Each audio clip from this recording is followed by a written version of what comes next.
Hello guys, आज एक हम नया सब्जेक्ट स्टार्ट करने वाले हैं, that is computer organisation and architecture. ये एक बहुत इंपॉर्टेंट सब्जेक्ट है जिसका अगर हम यूजीसी नेट में चाहे हम देखें या गेट में देखें, इसकी वेटेज अच्छी खासी होती है। इसमें बहुत सारे क्वेश्चंस आते हैं। अगर आप अदर कॉम्पिटिटिव एग्ज़ाम के लिए भी जा रहे हो, जैसे कि अभी रिसेंटली एचपीएससी का पीजीटी का एग्ज़ाम हुआ था कंप्यूटर साइंस का, उसमें के सब्जेक्टिव में भी इसके क्वेश्चन थे पाइपलाइनिंग के related. And same thing HPSC AP में भी ऑब्जेक्टिव में भी इसके क्वेश्चन आए हुए थे, सब्जेक्टिव में भी इसका क्वेश्चन आए हुए थे। सो एक बहुत ही इंपॉर्टेंट सब्जेक्ट है जो कि इस सीरीज़ में हम इसको पूरा कवर करने वाले हैं। इसका एक सब ईच एंड एवरी टॉपिक हम कवर करेंगे। तो आइए हम इस टॉपिक को स्टार्ट करते हैं। हम सबसे पहले इस सब्जेक्ट में पढ़ने क्या वाले हैं, हम पढ़ेंगे कि हमारा जो कंप्यूटर है जो हमें फंक्शनैलिटी प्रोवाइड करता है वो कैसे हो रही है, उसका आर्किटेक्चर क्या है, वो कैसे ऑर्गेनाइज्ड है। ठीक है, तो सबसे पहले हम स्टार्ट करते हैं विद फंक्शनैलिटी ऑफ कंप्यूटर। तो कंप्यूटर हमारा क्या काम करता है, बेसिक काम हमारा कंप्यूटर क्या क्या होता है। जो कंप्यूटर होता है हमारा, जो इनपुट है हम देते हैं उसको किस में कन्वर्ट कर देता है, हम कहते हैं आउटपुट में। ठीक है, तो बेसिकली हम कह सकते हैं कि एक वन फॉर्म ऑफ डाटा को वो कन्वर्ट कर देता है अनदर फॉर्म में। ठीक है, और कैसे करता है, under the control of program. तो हम कुछ प्रोग्राम्स देते हैं जिसके हेल्प से हमारी इनपुट को ये आउटपुट में कन्वर्ट कर देता है। और ये प्रोग्राम बेसिकली क्या होते हैं, ये प्रोग्राम हमारे होते हैं sequence of instruction along with data. तो प्रोग्राम में हमारे पास दो चीज़ें आती हैं, एक इंस्ट्रक्शन होती हैं और सेकेंड क्या चीज़ होती है हमारी, डेटा।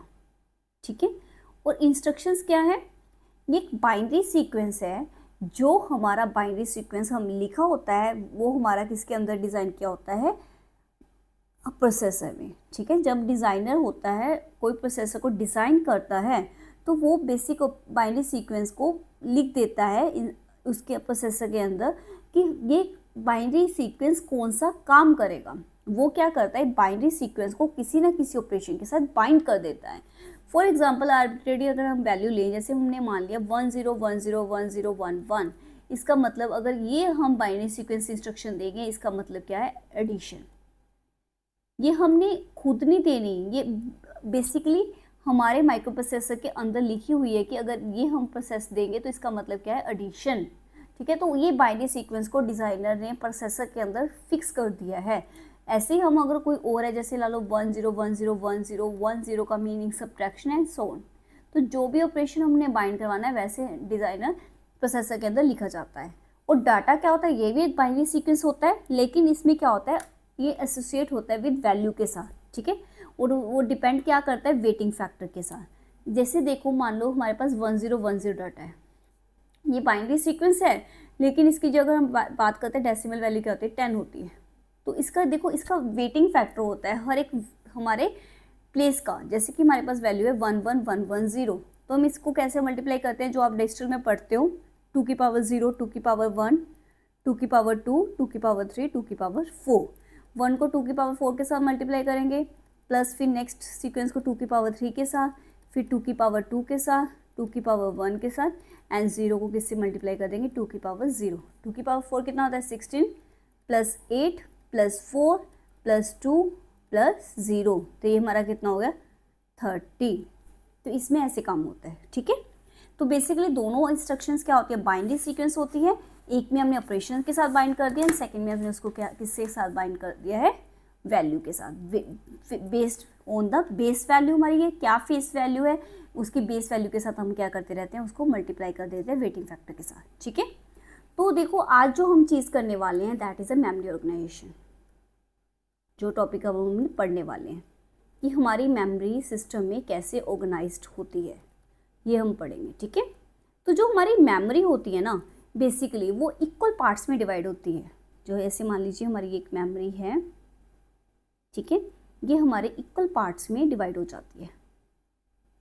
ओके, तो इसको हम क्या बोलते हैं, जो ये मेमोरी हमारी डिवाइडेड है, इसको हर एक पार्ट को हम क्या बोलते हैं, सेल। ठीक है, हर एक सेल को आइडेंटिफाई करने के लिए हमारे पास क्या यूज़ होता है, एड्रेस। ठीक है, हर एक सेल का यूनिक एड्रेस होगा। मान लीजिए इसका एड्रेस मान लीजिए 1000 है, इसका 1001 है, 1002 एंड सो ऑन। मतलब ये आर्बिट्रेरी वैल्यू लिए कुछ भी लेकिन हर एक सेल के साथ एक यूनिक नंबर साइन होता है जिसको हम बोलते हैं एड्रेस। और हर एक सेल क्या काम करेगा इसके लिए वो किसके साथ आइडेंटिफाई, किसके साथ एसोसिएट होता है, जिसके साथ उसको आइडेंटिफाई करते हैं उसके ऑपरेशन को, उसको हम बोलते हैं कंट्रोल सिग्नल। ठीक है, वो कंट्रोल सिग्नल बताता है कि हमने इस सेल पे क्या काम करना है, हमने रीड करना है या फिर हमने क्या करना है, राइट करना है। ये देखो एक चीज़ ध्यान रखो, हमने दोनों के ऊपर ये बार लगाई है, दैट मीन ये एक्टिव लो पिन्स हैं। ठीक है, हम आगे हम करेंगे। वैसे एक्टिव लो पिन्स का होता है कि जब इनकी वैल्यू 0 होगी तब ये क्या होंगी, एक्टिव होंगी। ठीक है, तो बेसिकली अगर हम बात करें, हमारे पास एक चिप है, ठीक है, उसमें एक सेल है, ठीक है ये, और हम कह सकते हैं कि सेल को हमने किसके साथ बाइंड किया है, एड्रेस के साथ, इसको आइडेंटिफाई करने के लिए। ठीक है, और हमारे पास जो एड्रेस से हमें पता चलता है कि ये कौन सा सेल है। इसके साथ हमारे पास कंट्रोल सिग्नल्स होते हैं हर सेल में, जो हमें क्या बताते हैं कि उसमें हमने रीड ऑपरेशन करना है या फिर राइट करना है। ऐसे कंट्रोल सिग्नल से हमें पता चलता है। क्लियर है, ऐसे हम अपनी मेमोरी को ऑर्गेनाइज करते हैं। ठीक है, जब भी कोई भी सिस्टम में जो सीपीयू कोई भी मेमोरी रिक्वेस्ट जनरेट करेगा तो वो दो चीज़ें प्रोवाइड करेगा, एक एड्रेस लाइंस, एक सेकंड क्या करेगा हमारे पास, control signal. Clear, okay. Next अगर हमारे पास बात करें, जो हमारे मेमोरी होती है वो दो तरह की होती है। एक हम कहते हैं बाइट एड्रेसेबल, ठीक है, नेक्स्ट होती है हमारी वर्ड एड्रेसेबल।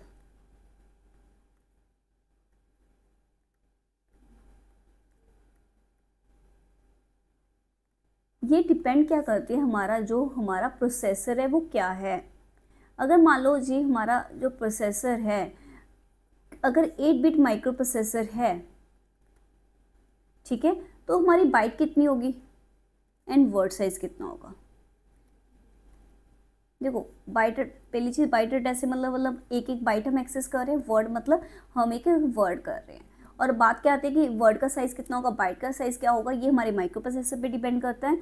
अगर 8 बिट है तो बाइट 8 बिट ही होगी, वर्ड साइज़ भी कितना होगा, 8 बिट्स। लेकिन अगर 16 बिट माइक्रो प्रोसेसर है दैन मीन बाइट, देखो बाइट हमेशा 8 ही रहेगी, लेकिन वर्ड साइज़ कितना हो जाएगा, 16। अगर हमारे पास 32 बिट है तो 8 ही रहेगी, ये क्या हो जाएगा, 32। अगर हमारे पास n बिट माइक्रो प्रोसेसर है तो हमारे पास बाइट का साइज़ तो n ही रहेगा, लेकिन वर्ड साइज़ कितना हो जाएगा, n बिट्स। ठीक है, ये हमारे प्रोसेसर पे डिपेंड करता है कि हमारा वर्ड साइज़ कितना है। और जो मेमोरी ऑर्गेनाइजेशन अगर बाइट एड्रेसेबल है, दैट मीन्स हम एक एक बाइट सेल की एक्सेस करेंगे। अगर वर्ड एड्रेसेबल है मतलब कि हम एक एक वर्ड को एक्सेस करेंगे एक साथ। ठीक है, बाय डिफ़ॉल्ट जो मेमोरी ऑर्गेनाइजेशन होती है हमारी कौन सी होती है, अगर हम बाय डिफ़ॉल्ट की बात करें तो जो बाय डिफ़ॉल्ट हमारी मेमोरी होगी दैट इज़ बाइट एड्रेसेबल। मतलब कि अगर हमने कोई रिक्वेस्ट की है सीपीयू ने तो वो एक एक बाइट को एक्सेस करेगा। क्लियर, अब हम एक और एग्जांपल लेते हैं, इससे आपको और भी क्लियर हो जाएगा कि इंस्ट्रक्शन कैसे काम करते हैं। जैसे मान लीजिए हमने एक इंस्ट्रक्शन लिखी मूव AX 2000, ठीक है, हमने एक इंस्ट्रक्शंस लिखी ऐसे। देखो इसको अगर हम तीन पार्ट्स में डिवाइडेड है। फर्स्ट जो मूव MOV है एक निमोनिक है जो हम असेंबली लैंग्वेज में लिखते हैं। ठीक है, इस निमोनिक का मीनिंग क्या है, ये हमें क्या बताता है, हम इसको क्या बोलते हैं, ऑपकोड। ऑपकोड हमें क्या बताता है, ऑपरेशन, कि हमने कौन सा ऑपरेशन को क्या करना है, अब परफॉर्म करना है। मूव मीन्स हमने डाटा को ट्रांसफ़र करना है, कहाँ से, जो फर्स्ट, उस ऑपकोड के बाद जो फर्स्ट चीज़ है वो क्या है, हमारी डेस्टिनेशन, और ये क्या है हमारा थर्ड पैरा जो फैक्टर है वो है हमारा सोर्स। दैट मीन्स हमने 2000 को जो डाटा है उसको किस में लेके आना है, AX में। ये इसकी इंटरप्रिटेशन है। क्लियर, और ये हमारी बेसिकली AX क्या है, अगर हम AX को देखें, AX बेसिकली हमारा रजिस्टर है। ये इंस्ट्रक्शन मान लीजिए हमने 16 बिट माइक्रो प्रोसेसर में लिखी है। ठीक है, तो जो रजिस्टर का साइज़ है वो भी कितना होगा, 16 बिट। क्लियर, और ये 2000 हमें क्या बता रहा है, that is a memory address, कि जो हमने डाटा को एक्सेस करना है वो कौन सी मेमोरी से एक्सेस करना है, 2000 से। इसका मीनिंग क्या है कि हमने डाटा को ट्रांसफ़र करना है जो कौन सी मेमोरी एड्रेस में, 2000 से किस में लेके आना है, कौन से रजिस्टर में लेके आना है, AX में। क्लियर, अब देखो बात क्या है कि हमारे पास सेल का साइज़ 8 बिट है, अब हमारे पास रजिस्टर का साइज़ 16 बिट है। ठीक है ना, तो अब हम कैसे लेके आएंगे डाटा? देखो मान लीजिए हमारी ये मेमोरी है, इसमें कुछ एड्रेसेस है, 000 से स्टार्ट कर रहे हैं हम, ठीक है, कुछ भी एड्रेसेस एंड काफ़ी एड्रेसेस होंगे। मान लीजिए यहाँ पर हमारे हैं, हमारे पास 2000 है, ठीक है, इसमें मान लो वैल्यू हमारी 23H एंड यहाँ पर हमारे पास वैल्यू है 14H 2001 में, ठीक है। अब बात क्या है, इसका 8 बिट है, ये एक सेल 8 बिट का है, 23, मतलब ये देखो 23H बेसिकली क्या है, इसका मतलब ये वैल्यू किस में दी हुई है, पहले ये पता होना चाहिए, हेक्साडेसिमल में, ठीक है। अगर इसको बाइनरी में कन्वर्ट करते हैं, हमने ये डिजिटल में भी पढ़ा है, अगर हेक्साडेसिमल को बाइनरी में कन्वर्ट करना है, हर एक बिट को हम कितने बिट्स में लिख देते हैं, हर एक डिजिट को 4 बिट्स में, तो ये क्या बन जाएगा 0010 एंड 0011, ठीक है, ये हमने पढ़ चुके हैं, ठीक है, ये इसका बन जाएगा। लेकिन क्योंकि जो मेमोरी ऑर्गेनाइजेशन है ज़्यादातर हम इसमें काम बाइट में बाइट या वर्ड में करते हैं, दैट इज़ हमेशा मल्टीप्लिकेशन ऑफ 8 बिट्स होते 8 में होता है, तो इसलिए हम हमेशा जब भी मेमोरी ऑर्गेनाइजेशन में वैल्यूज़ को से ज़्यादातर काम करेंगे हम हेक्साडेसिमल में ही करेंगे, ओके। तो अब देखो, अब बात क्या जो हम बात कर रहे थे कि इसमें ये 8 बिट का साइज़ है, जब उसने 16 बिट लेके आना है तो उसको ये दोनों बिट्स को ही लेगा ना, एक बिट से तो उसका काम चलेगा ही नहीं, तो उसने 2 बिट एक्सेस करेगा, कौन कौन सी, ये दोनों। अब बात क्या है, अब इसकी इंटरप्रिटेशन डबल तरीके से हो सकती है। अब जो AX में डाटा कैसा आ सकता है, पहले तो बात है कि दोनों मेमोरी में जाएगा, ठीक है, एक मेमोरी 2000 का जाएगा, एक मेमोरी 2001 का जाएगा, ये चीज़ क्लियर है। अब बात है कि हमने डाटा कौन सा लेंगे हम, ठीक है, हम डाटा कौन सा लेंगे। अब हम बात क्या है कि ये भी हो सकता है 2314H, अगर हम कैसे एक्सेस कर रहे हैं, ये वैल्यू कब होगी, जब हम एक्सेस कर रहे हैं 23 मतलब क्या है, 2000 का डाटा हम हायर बिट में ले रहे हैं एंड 14 का डाटा हम कहाँ पर ले रहे हैं, लोअर बिट में, या फिर हम भी एक्सेस कर सकते हैं 1423, इसमें क्या है 2001 का डाटा हम हायर बिट में ले रहे हैं एंड लोअर बिट में 2000 का डाटा ले रहे हैं। तो यहाँ पर कन्फ्यूज़न हो रही है कि हम इसकी इंटरप्रिटेशन कैसे लगाएं। क्या ऐसे जब यहाँ पर कभी कन्फ्यूज़न हो, क्या कंप्यूटर अच्छे से वर्क कर पाएगा? नहीं। तो कंप्यूटर को हर एक चीज़ क्लियर होनी चाहिए, कोई भी एम्बिग्यूटी नहीं होनी चाहिए। इसके लिए, इस एम्बिग्यूटी को रिमूव करने के लिए, इसकी इंटरप्रिटेशन समझने के लिए एक मैकेनिज्म होता है जिसको बोलते हैं इंडिनेस। ये इसमें क्वेश्चन आ जाते हैं, बहुत इंपॉर्टेंट टॉपिक है। इंडियननेस में क्या होता है, इसमें 2 तरीके से, हमारे पास 2 तरीके की होती है, एक होती है लिटिल इंडियननेस, ठीक है, and second is the big Indianness. Little Indianness क्या कहती है कि जो हमारी लोअर एड्रेस है, ठीक है, वहां पर हमारे पास क्या होगी, लोअर बाइट, और जो हमारी हायर एड्रेस है उसमें हमारी कौन सी बाइट होगी, हायर बाइट, क्लियर। और जो हमारी बिग इंडियननेस है वो उससे उल्टा कहती है, वो क्या कहती है कि लोअर में क्या होगी, लोअर एड्रेस बिट्स में, लोअर एड्रेस जो हमारा है उसमें कौन सी होगी, हमारी हायर बाइट, सॉरी, जो हमारा हायर एड्रेस है उसमें कौन सी बाइट होगी, हमारी लोअर बाइट, ठीक है।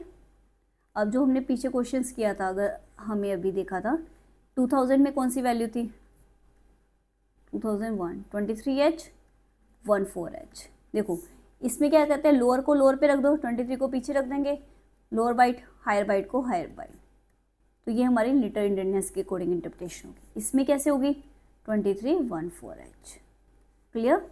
और अगर हमें कुछ नहीं है, बाय डिफ़ॉल्ट जो प्रोसेसर बनता है, बाय डिफ़ॉल्ट प्रोसेसर डिज़ाइन में हम कौन सी यूज़ करते हैं, लिटिल इंडियननेस बाय डिफ़ॉल्ट। अगर क्वेश्चन में दिया हुआ है कि बिग इंडियननेस के साथ सॉल्व करो तो वैसे करोगे, अगर नहीं दिया हुआ तो बाय डिफ़ॉल्ट हम कौन सा चीज़ लेंगे, लिटिल इंडियननेस, क्लियर। तो ऐसे हम इसको इंटरप्रेट कर सकते हैं, ठीक है। तो नेक्स्ट हम पढ़ने जा रहे हैं, आज एक चीज़ और पढ़ने वाले हैं हम आज के लेक्चर में, that is a pin structure, ठीक है। मान लीजिए हमारे पास एक रैम है, 64 KB रैम है,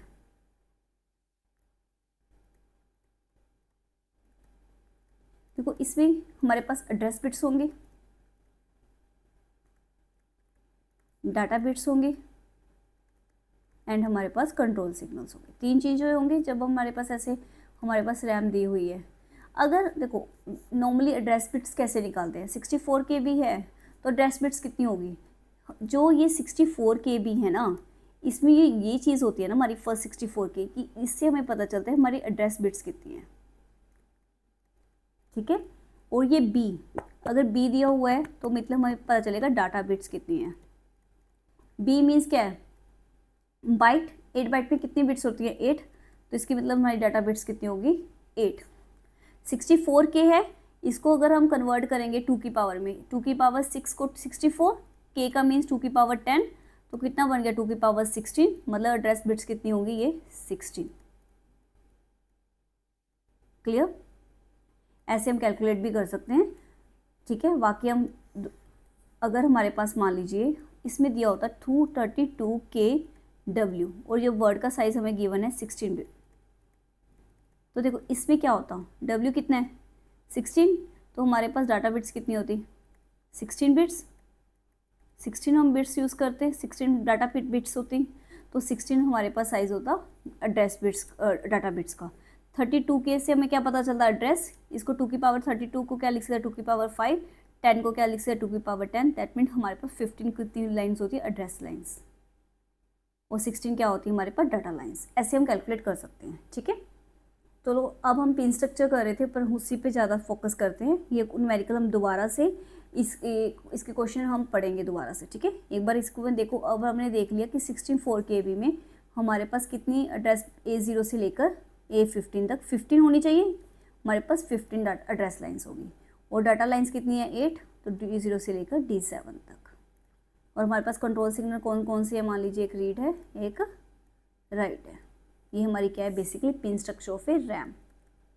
ठीक है, और जो पिन्स होती है ना हमारी, जो भी हम कंट्रोल सिग्नल या कैसे पिन यूज़ कर रहे हैं कोई भी हमारी चीज़ के लिए, चाहे A0 A15 ये सारी पिन्स हैं, ये पिन होती है ना हमारी, ये बेसिकली 3 टाइप्स की होती हैं। हम अगर बात करें, एक होती है एक्टिव लो,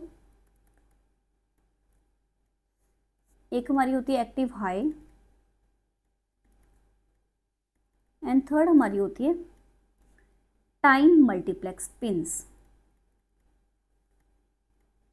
टाइप की वैल्यू के इसको हम ऐसे हम डिवाइड कर सकते हैं। ठीक है, देखो एक्टिव लो पिन्स कौन सी होती हैं, एक्टिव लो पिन्स होती हैं कि जो एक्टिव तब होंगी जब इनकी इनपुट वैल्यू क्या होगी 0।